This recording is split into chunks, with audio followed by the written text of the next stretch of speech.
Sebelum saya melanjutkan pertanyaan saya ke Prof. Muzakir, saya mau izin dulu ke Prof. Muzakir. Sekarang saya ingin ke pihak LPSK dulu mengenai laporan apa yang kemudian, permintaan apa yang kemudian masuk ke LPSK berkenaan dengan AD ini, Pak Managir. Assalamualaikum, Prof. Muzakir, Mas Reza dan Alfat Reza. Betul bahwa 6 Mei yang lalu AD melalui kuasa hukumnya itu mengajukan permohonan perlindungan ke LPSK. Apa yang dilakukan oleh LPSK adalah melakukan koordinasi dengan tentu dengan korban dalam waktu kita menyebut melakukan penelahan ya. Kita lakukan koordinasi dengan pemohon, kemudian dengan kuasa hukumnya, tentu dalam konteks pemenuhan persyaratan yang ada dalam sistem beracara di LPSK. Nah yang kedua, saya kira penting kalau Mas Reza tadi misalnya menyebut tentang bagaimana kita melihat kasus ini, dalam pandangan LPSK dan dalam pengalaman LPSK menangani kasus seperti ini sebetulnya staycation ini kita menyebut sebagai pelecehan seksual modusnya perpanjangan kontrak ya. Apakah kemudian termasuk dalam konteks kekerasan seksual? Kalau kita mencoba melihat misalnya pasal-pasal yang menjelaskan apa itu kekerasan seksual dalam Undang-Undang 12 tahun 2002 misalnya tentang kekerasan seksual, kasus ini sebetulnya kita meyakini masuk dalam kategori kekerasan seksual. Apalagi aktornya ini merupakan tokoh kunci utama dalam sebuah perusahaan. Kita tahu misalnya dalam Undang-Undang 12 tahun 2002 itu mengatur secara jelas tentang sanksi bagi korporasi yang terlibat dalam satu tindak pidana. Nah, karena itu sekali lagi keberanian dari AD, Mbak Ade, untuk melaporkan apa yang dialami. Dan sekali lagi kita meyakini bahwa apa yang dialami oleh Mbak Ade ini sesungguhnya kita setuju dengan gejala gunung es ya.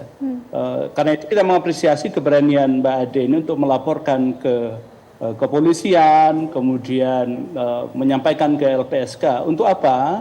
Tentu untuk memberikan menghadirkan negara bagi warga negara kita yang mengalami seperti Mbak Ade. Begitu Mbak Mas Alfat, Mbak Fiza. Oke, baik. Sekarang kita ingin mendengar suara dari Prof. Muzakir. Prof. Muzakir, dengan fakta-fakta yang sudah kita ketahui versi dari korban ini, apakah ini sudah ada unsur terpenuhi pelecehan seksualnya di sana, Prof. Muzakir?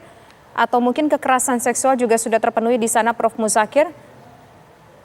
Ya, saya ingin sampaikan terlebih dulu tentang masalah yang berhubungan dengan apakah telah terjadi pelecehan seksual atau belum ya. Kalau dalam bahasa hukum itu pelecehan seksual itu sering dimaknai perbuatan-perbuatan yang terdiri dari antara lain di sini dengan oral atau dengan lisan, tapi yang mengarah pada kehormatan seksual ya.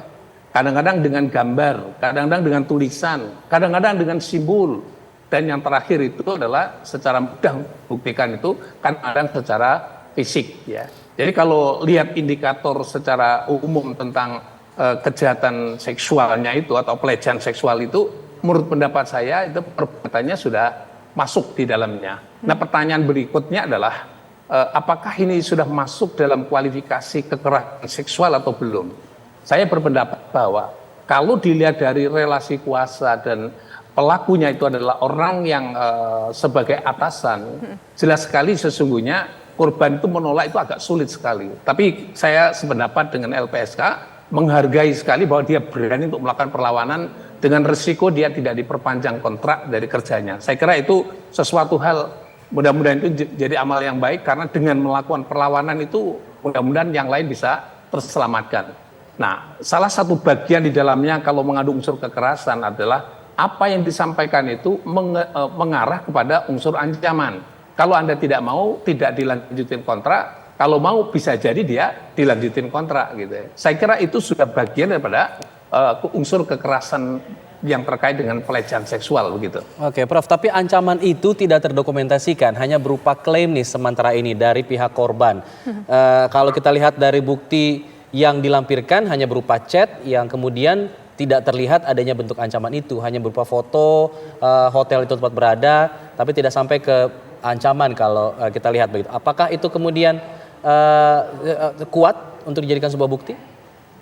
Nah, ini nanti akan minta kerjasama dengan penyidik ya. Penyidik akan segera untuk mencari rekam jejak daripada chatting dan juga komunikasi oral dan sebagainya itu.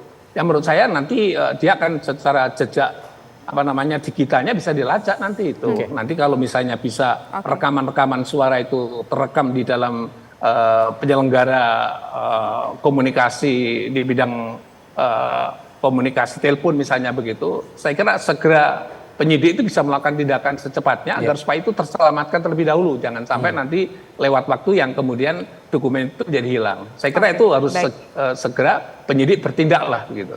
Oke, baik. Sekarang saya ingin ke Pak Wahyu selaku kuasa hukum. Sejauh ini berarti yang paling penting untuk membuktikan itu adalah, untuk pembuktian adalah pasti adalah bukti-bukti. Bukti-bukti apa saja yang dimiliki selain mungkin chat-chat yang sudah tersebar luas itu, Pak Wahyu?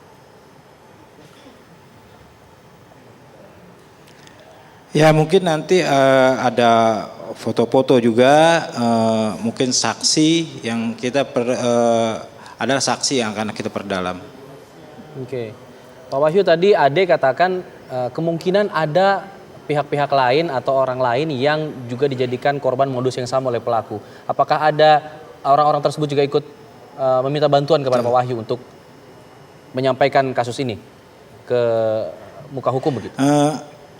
Sejauh ini belum ada, karena mereka informasi dari klien kami takut ada yang mungkin karena mungkin dia sudah berumah tangga, akhirnya kan kalau ini di blow up ya berefek kepada keluarganya. Jadi sebetulnya kami juga cukup effort juga untuk meyakinkan Mbak Ade untuk berani speak up sebetulnya, karena keluhan-keluhan ini sebetulnya secara kabar burung itu sering kami sebagai kuasa hukum juga atau sering sebagai orang yang tinggal di wilayah Bekasi sering mendengar itu, cuman hanya sekedar kabar burung gitu kan. Dan kebetulan ada klien kami yang berani datang mengadukan, mengeluhkan kesalahannya, merasa terhina. Jadi klien kami jadi serba dalam kebingungan. Satu sisi butuh untuk bekerja, untuk diperpanjang kontrak, tapi satu sisi berat sekali untuk melawan atasannya tersebut, karena sebetulnya begini, satu sisi juga informasi perpanjangan kontrak itu sempat ada draft perpanjangan kontrak, cuman tidak terjadi karena klien kami menolak ajakan atasan tersebut, tapi via telepon ya. Oke, baik. Nanti kita akan lanjutkan kembali perbincangan dan bersama juga dengan Mas Reza tentunya, tapi nanti usai jeda berikut pemirsa, kami kembali sesaat lagi.